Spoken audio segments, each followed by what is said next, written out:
Hello, this is Ashley Laughing Moon here, also formerly known as Urge Warrioress, and I am bringing to you episode 5 of Smiling While Everything Sucks.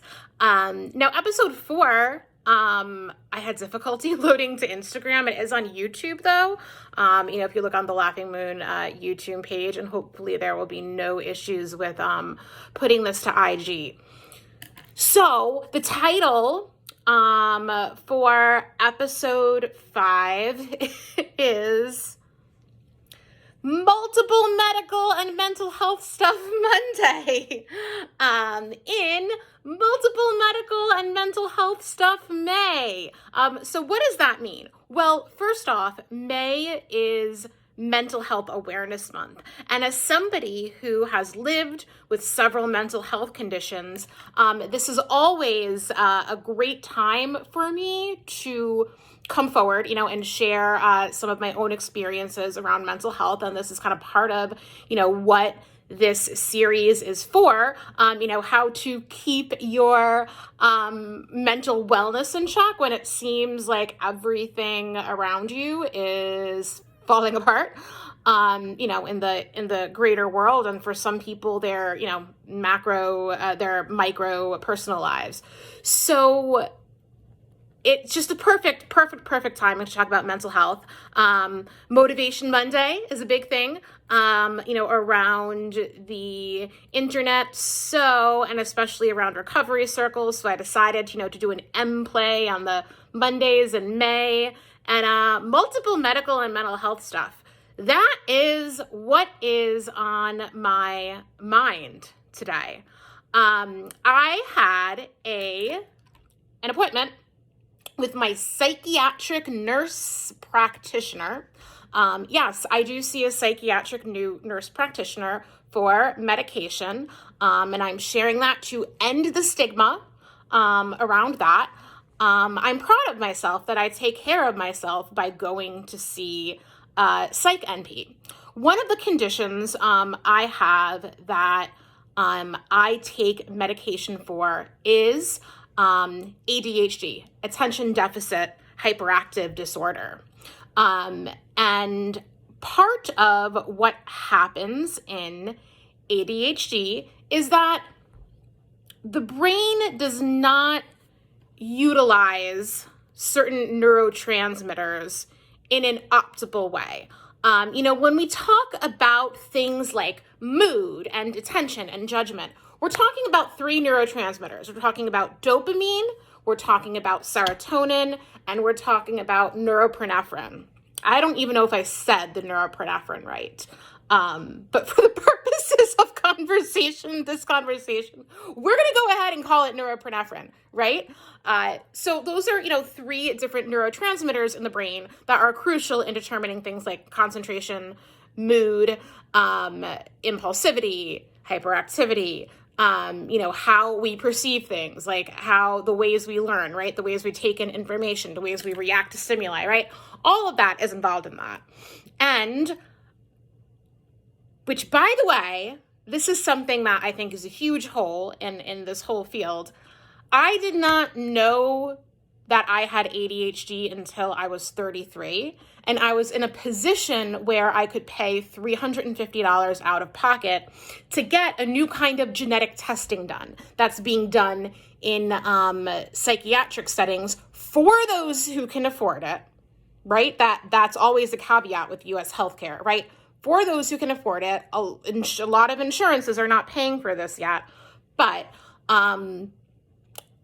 psychiatrists and nurse practitioners are now able to decipher results from genetic testing that look at the composition and properties of those different neurotransmitters in your brain. So when I went to go get my genetic testing done, I had differences in all 3 of those neurotransmitters. And dopamine is really the one that impacts ADHD the most, the second being norepinephrine. But by dopamine specifically, what the genetic test said is that I don't, like my reuptake of dopamine, meaning the ability for the neurotransmitters to, I guess, like move those chemicals, right? And like regenerate them in the brain. That does not, with my brain, the dopamine reuptake does not work at what is recommended to be a sufficient rate, right? Or normal rate, right? For people to have dopamine levels that really, that are normal, right? That don't impact them in any negative way. So essentially what that means is my brain struggles to generate enough dopamine without the assistance of medication or external things to give me a dopamine rush. So that means that I, because of my brain, am more prone to cravings, am more prone to impulsivity, am more prone to this kind of relentless longing to have more stimulation, always looking for some kind of stimulation. And those are all traits that are present, especially in adult ADHD and especially in women, the more I'm learning for it. And for me, learning this was so validating. It was so validating, and it was a really huge kind of revelation for me, because once I understood that, so many things made sense from earlier in my life. There were so many things that I thought that I was just like bad at or incapable of. And now I look at it without that kind of moral judgment and say, oh, okay, that's tricky for me because of the way that my brain operates. Now, so as I said before, medication, there are medications that can help make a difference with the way dopamine is used in my brain. Many of those options are stimulants, which I have found have worked well for my ADD symptoms. They definitely help give me a dopamine boost, so I feel like I'm not kind of frantically searching for it elsewhere. Stimulants have side effects, though. So do a lot of other psychiatric meds, which brings us back to the title of this episode, multiple medical and mental health stuff.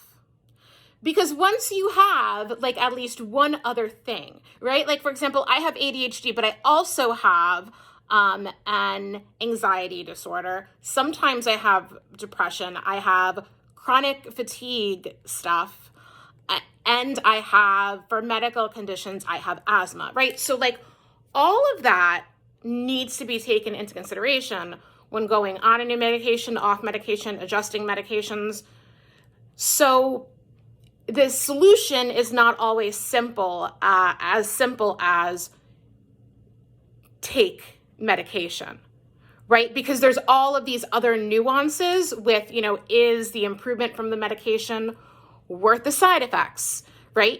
Is it going to worsen any of my other mental health conditions? There was a time where I was having increased anxiety and panic attacks, and my psych NP pulled me off the stimulants, right? So they wouldn't trigger that. It depends on so many different things. And I think for people who don't have kind of coexisting medical and mental health stuff, and I think even some doctors who, only have very limited experience in treating a certain thing, can overlook that nuance of it, because, I've had solutions by both professionals and just lay people who I knew in the community. I've had people give me advice for, you can just do this one simple thing to manage your ADHD, right? Or, do this one simple thing. A lot of mindfulness-based practices, which I do take part in, but take a lot of energy for me, right? Because I am, and while the mindfulness stuff is great for dealing with anxiety, I also have the ADHD stuff of there's an extra kind of barrier my brain has to go through and stuff that my brain just needs to shut off and tune out to even get to a place where I'll be able to feel the benefits of mindfulness. So it's all really nuanced, and like that's really the point. And how it fits into the whole mission of my whole smiling while everything sucks thing is like, I want to kind of end a lot of the stigma that our capitalist, individualist society puts on all of these things, because I have felt judged for so much of my life when people ask about certain daily tasks. Well, why didn't you just do this? Why didn't you just do this? It's simple. It's not simple for me.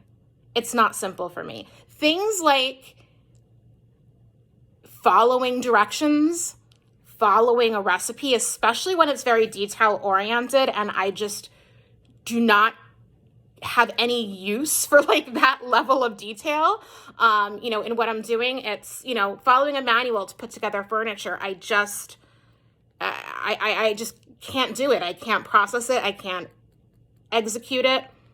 People with other brains might look at it and go, oh, simple instructions. You look at them, you digest them, you follow them. Okay, if you're neurotypical, sure. If you have neurodivergence similar to in the way that I do, that becomes really, really hard. Really, really hard. So, and that's really the message of it, is like, you don't know, before giving advice, acknowledge that unless you're in a position where you already know, some of like the coexisting conditions, to just kind of be mindful, especially if it's, unsolicited advice sucks anyway, but, just being mindful that what you feel like is the solution to somebody else's problem might not be that cut and dry as you perceive. And when you shift to that mindset, you develop more compassion. And, the more compassionate we are towards others, the more likelihood we have of being compassionate towards ourselves, and vice versa. And it can really heal a lot of the harm that goes on in the world. One last thing I want to address is just the stigma around psychiatric drugs, especially ADHD medication, because it's a stimulant.